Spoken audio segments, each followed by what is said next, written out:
मेरे प्रिय भाई और बहनों, यूहन्ना के सुसमाचार के अध्याय 6 में उसके वाक्य विशेष करके 51 से प्रभु यीशु अपने दिव्य शरीर और रक्त के बारे में हमें शिक्षा देते हैं। मैं आपको पढ़ के सुनाऊंगा। प्रभु ने कहा, स्वर्ग से उतरी हुई जीवंत रोटी मैं हूं। स्वर्ग से उतरी हुई वह जीवंत रोटी मैं हूं। यदि कोई वह रोटी खाएगा तो वो सदा जीवित रहेगा। जो रोटी मैं दूंगा इस संसार के जीवन के लिए अर्पित मेरा मांस है। यहूदी आपस में ये कहते हुए वाद विवाद कर रहे थे, ये हमें खाने के लिए अपना मांस कैसे दे सकता है। जब प्रभु यीशु ने शिक्षा दी कि मैं स्वर्ग से उतरी हुई जीवंत रोटी हूं और स्वर्ग से उतरी हुई जीवंत रोटी संसार के लिए अर्पित मेरा मांस है और तुम्हें मेरा मांस खाना होगा, यहूदी बड़बड़ाने लगे, पूछने लगे, हम इनका मांस कैसे खा सकते हैं। प्रभु यीशु ने अपनी शिक्षा को नहीं बदला। प्रभु ने अपनी शिक्षा को नहीं बदला। प्रभु ने ये नहीं कहा, नहीं मैं कह रहा था कि मेरा वचन ही मेरा शरीर है। बिल्कुल नहीं। प्रभु ने ये नहीं कहा कि मैं एक तरह से समझा रहा था। नहीं। प्रभु ने ये नहीं कहा कि प्रतीक की बात हो रही है। बिल्कुल नहीं। प्रभु ने गंभीरता पूर्वक आगे शिक्षा बढ़ाई। प्रभु ने कहा, मैं तुम लोगों से यह कहता हूं, यदि तुम मानव पुत्र का मांस नहीं खाओगे और उसका रक्त नहीं पियोगे तो तुम्हें जीवन प्राप्त नहीं होगा। जो मेरा मांस खाता और मेरा रक्त पीता है उसे अनंत जीवन प्राप्त है और मैं उसे अंतिम दिन पुनर्जीवित कर दूंगा, क्योंकि मेरा मांस सच्चा भोजन है और मेरा रक्त सच्चा पेय। जो मेरा मांस खाता और मेरा रक्त पीता है वह मुझ में निवास करता है और मैं उसमें। जिस तरह जीवंत पिता ने मुझे भेजा है और मुझे पिता से जीवन मिलता है, उसी तरह जो मुझे खाता है उसको मुझसे जीवन मिलेगा। आगे हम पढ़ेंगे वचन 66 में। इसके बाद बहुत से शिष्य अलग हो गए और उन्होंने उनका साथ छोड़ दिया। प्रभु की इस शिक्षा को सुनने के बाद बहुत सारे लोग यीशु का साथ छोड़ दिया। भीड़ में से अधिकतर लोग उठ के चले गए। कहा कि हम इसका मांस कैसे खा सकते हैं, हम इसका रक्त कैसे पी सकते हैं, ये शिक्षा हम ग्रहण नहीं कर सकते। सब उठ के चले गए।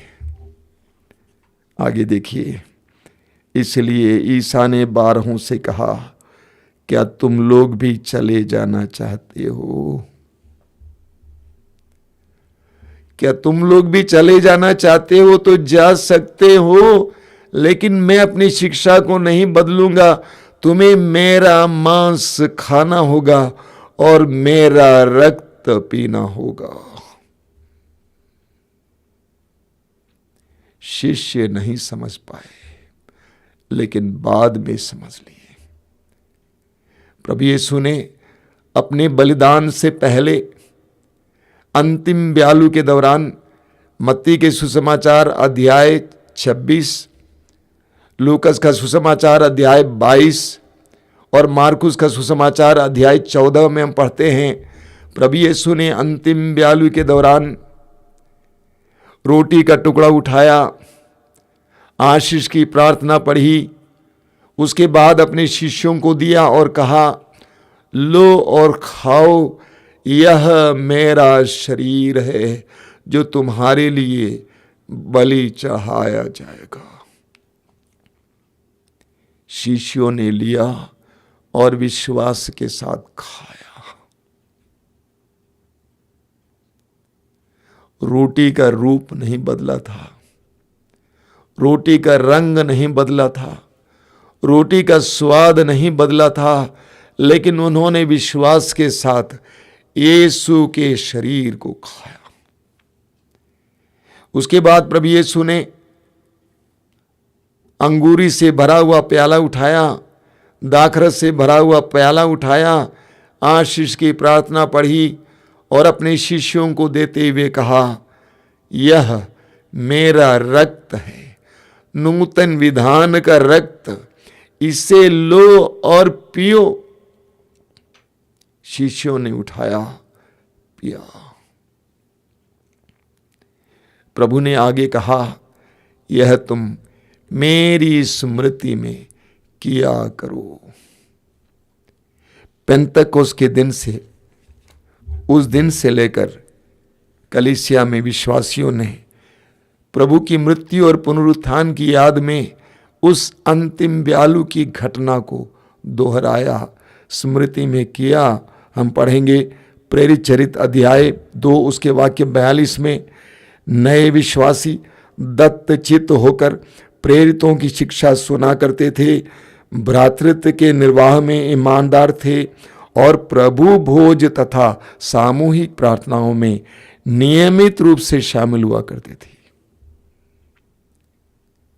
विश्वासी लोग प्रभु भोज और प्रार्थना के लिए इकट्ठे हुआ करते, विश्वासी लोग प्रभु भोज और प्रार्थना के लिए इकट्ठा हुआ करते थे। वाक्य 46 में आप पढ़ेंगे, प्रेरित चरित अध्याय 2 वाक्य 46, वे सब मिलकर प्रतिदिन मंदिर जाया करते थे और निजी घरों में प्रभु भोज में सम्मिलित होकर निष्कपट हृदय से आनंद पूर्वक एक साथ भोजन करते थे। प्रभु यीशु के उस अंतिम ब्यालू के बाद से लेकर पेंतकोस के दिन से लेकर आज तक विश्वासियों का समुदाय उस प्रभु भोज को मनाया, उस यूकरिस्त को मनाया और मनाते आ रहे हैं।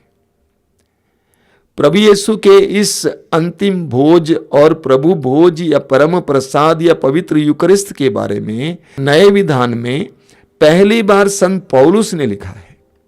सुसमाचारों के लिखे जाने से पहले ही संत पौलुस ने कोरिन्थियों को लिखे हुए पत्र में उसके अध्याय 11 में पवित्र संस्कार के बारे में, परम प्रसाद के बारे में, प्रभु भोज के बारे में, पवित्र यूकरिस्त के बारे में क्या कहा है। पहला कुरिन्थी अध्याय 11 वाक्य 23 से, मैंने प्रभु से सुना और आप लोगों को भी यही बताया कि जिस रात प्रभु यीशु पकड़वाए गए, देखिए फिर एक बार याद करना, सारे सुसमाचारों के लिखे जाने से पहले पौलुस ने यह संदेश कुरिन्थियों को बताया। पौलुस कहते हैं, उन्होंने रोटी लेकर धन्यवाद की प्रार्थना पढ़ी और उसे तोड़कर कहा, यह मेरा शरीर है, यह तुम्हारे लिए है, ये मेरी स्मृति में किया करो। इसी प्रकार ब्यारी के बाद उन्होंने प्याला लेकर कहा, यह प्याला मेरे रक्त का नूतन विधान है, जब जब तुम उसमें से पियो तो यह मेरी स्मृति में किया करो। आगे वो कहते हैं, इस प्रकार जब जब आप लोग ये रोटी खाते और ये प्याला पीते हैं तो प्रभु के आने तक उनकी मृत्यु की घोषणा करते हैं।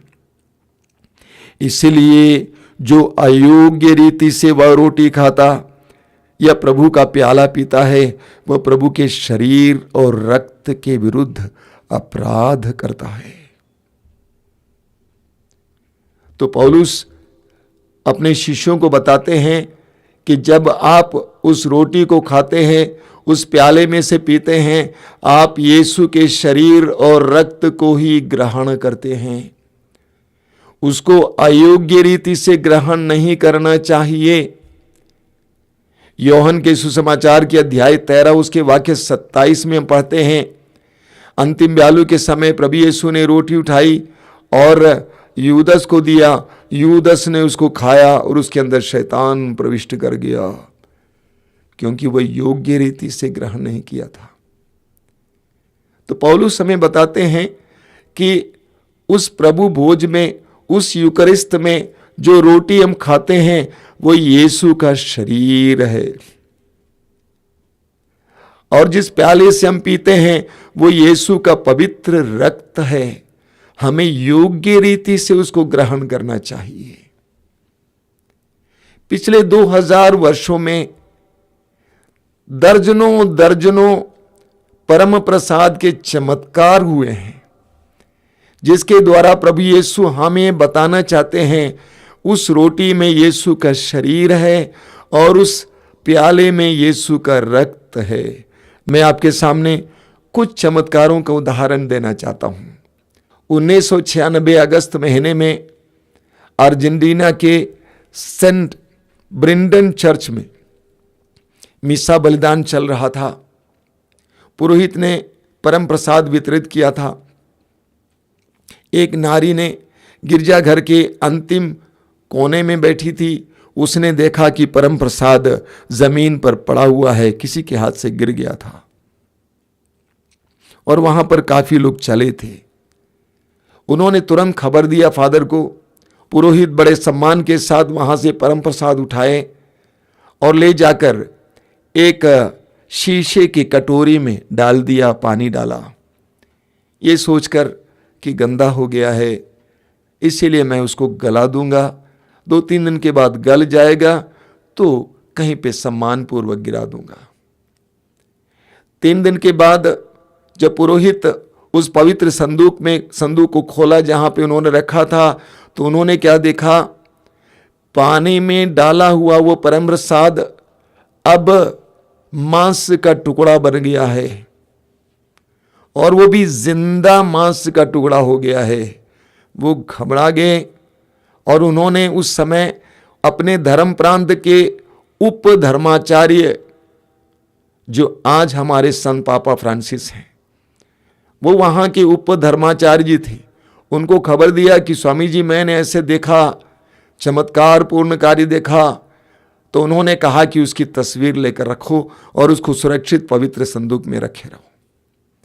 कुछ वर्ष बीत गए लेकिन वो रोटी ना गली, ना खराब हुई, ना मांस का टुकड़ा ना खराब हुआ। इसीलिए आज के जो संत पापा हैं, वहां के उप धर्माचार्य जी थे, उन्होंने कहा इसका शोध किया जाना चाहिए। उसमें का एक छोटा सा टुकड़ा लिया गया और वह अमेरिका के न्यूयॉर्क भेजा गया। वहां पर प्रयोगशाला में, लेबोरेटरी में उसका टेस्ट किया गया। जिन वैज्ञानिकों को टेस्ट करने के लिए दिया गया था, उनको यह नहीं बताया गया था कि कहां से लिया गया मांस का टुकड़ा है। वैज्ञानिकों ने टेस्ट किया, उसके बाद जो निष्कर्ष निकला, पहला निष्कर्ष यह है कि वह मनुष्य के मांस का टुकड़ा है।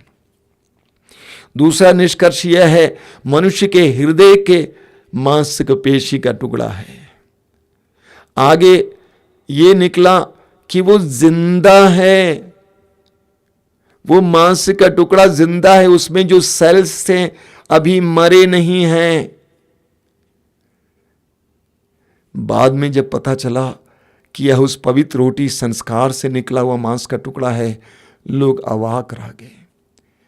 वैज्ञानिकों को से पूछा गया कि अगर किसी मनुष्य के मांस का टुकड़ा पानी में डाला जाए तो कितने दिन तक जिंदा रहेगा? उन्होंने कहा कि कुछ मिनटों में वो मर जाता है, उसके सारे सेल्स मर जाते हैं। लेकिन आज भी परम प्रसाद का वो टुकड़ा जो यीशु का शरीर बन गया था, आज भी जिंदा है। प्रभु इस चमत्कार के द्वारा क्या बताना चाहते हैं कि मैं उस पवित्र रोटी में, उस परम प्रसाद में जिंदा हूं। इसी तरह एक सुंदर चमत्कार हमारे सामने आया है। अक्टूबर 12 तारीख 2008 को सोकोल्का नामक एक जगह में गिरजाघर में मिसा बलिदान चल रहा था। परम प्रसाद का वितरण हुआ। वितरण होने के बाद एक नारी घुटना टेक कर प्रार्थना कर रही थी। उन्होंने देखा कि रास्ते में एक परम प्रसाद गिरा हुआ है। उन्होंने पुरोहित को इसकी खबर दी। पुरोहित आए, बड़े सम्मान पूर्वक उसको उठाए, इसीलिए कि लोग वहां से चले थे, कुछ गंदा सा हो गया था। उन्होंने जो सिस्टम मिस्सा के लिए अरेंज करती थी उनको बुलवाया और एक कटोरी में पानी मंगाया, उसमें डाल दिया और उसको अंदर रखने के लिए बताया गया।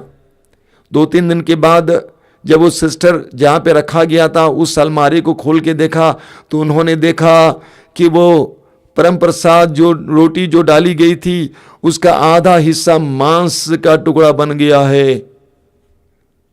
उसका भी बाद में शोध किया गया। शोध में पता चला यह किसी मनुष्य के मांस का टुकड़ा है, हृदय के मांस पेशी का टुकड़ा है और वो भी जिंदा है। प्रभु यीशु क्या बताना चाहते हैं? वह रोटी जो तू ग्रहण कर रहा है उसमें मैं हूं। इसी प्रकार 1994 की बात है। 1994 में दक्षिण कोरिया के नाजू नामक एक जगह पर जूलिया कीम नामक एक नारी को परम प्रसाद दिया गया।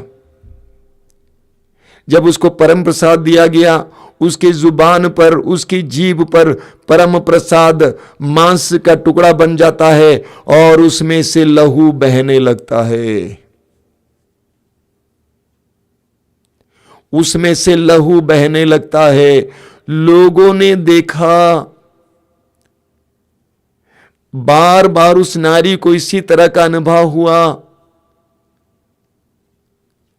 संत पापा जॉन पॉल द्वितीय के सामने भी यही घटना दोहराई गई।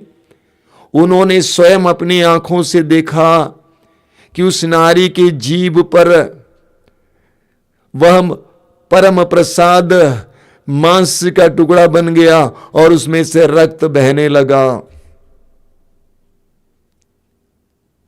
इसी तरह फरवरी 12 तारीख को 1998 में, ज्यादा दूर की बात नहीं, 1998 में केरला के रानी जॉन नामक एक बहन, पारिवारिक बहन, मिसा बलिदान में भाग ले रही थी और परम प्रसाद उसने ग्रहण किया।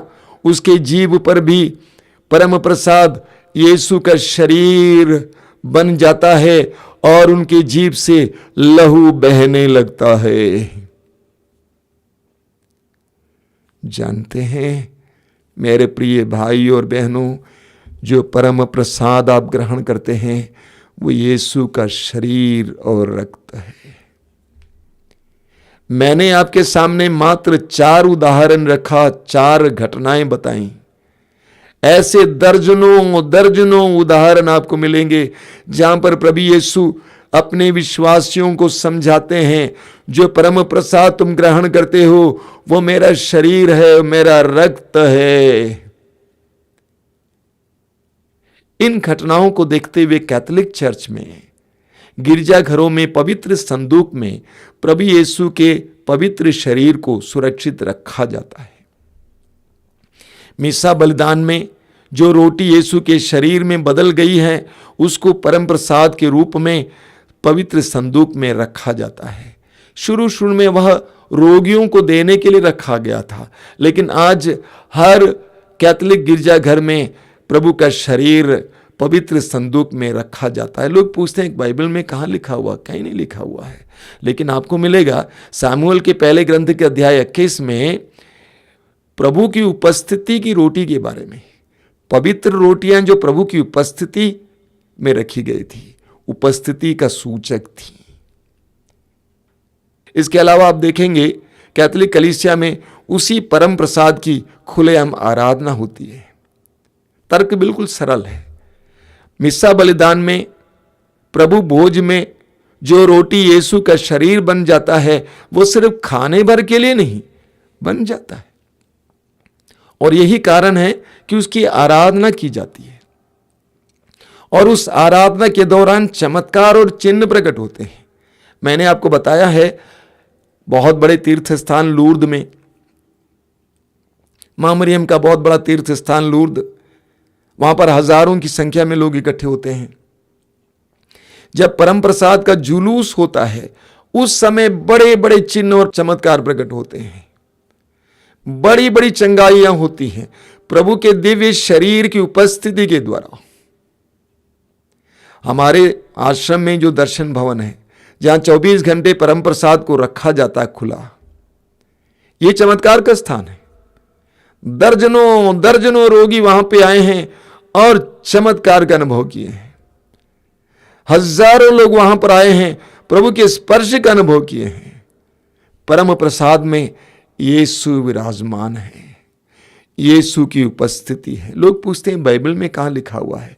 कहीं नहीं लिखा हुआ है। कुछ बातें अनुभव से प्रमाणित होती हैं, कुछ बातें बाइबल में लिखित होती हैं, कुछ बातें अपने अनुभव से प्रमाणित होती हैं। परम प्रसाद में यीशु का दिव्य शरीर है, उसमें सामर्थ्य है, उसमें शक्ति है। प्रार्थना करें। प्रभु यीशु, तूने चाहा कि हमारे प्रति तेरे प्रेम को प्रकट करने के लिए, हमारे साथ निरंतर रिश्ता बनाए रखने के लिए अपना शरीर ही हमारे लिए एक संस्कार के रूप में छोड़ दे। तूने कहा यह मेरा शरीर है, इसे लो और खाओ। तूने कहा यह मेरा रक्त है, इसे लो और पियो। तूने कहा जो मेरा मांस खाता और मेरा रक्त पीता उसे अनंत जीवन मिलेगा, मैं उसे अंतिम दिन पुनर्जीवित करूंगा। जो मेरा मांस खाता है मुझसे जीवन प्राप्त करता है। हमारे विश्वास को बढ़ाना यीशु, हमारी श्रद्धा को बढ़ाना, तेरे पवित्र शरीर और रक्त को योग्य रीति से ग्रहण करने की कृपा देना। तेरे पवित्र शरीर के सानिध्य में तेरी उपस्थिति एहसास करने, अनुभव करने की कृपा देना। आमीन।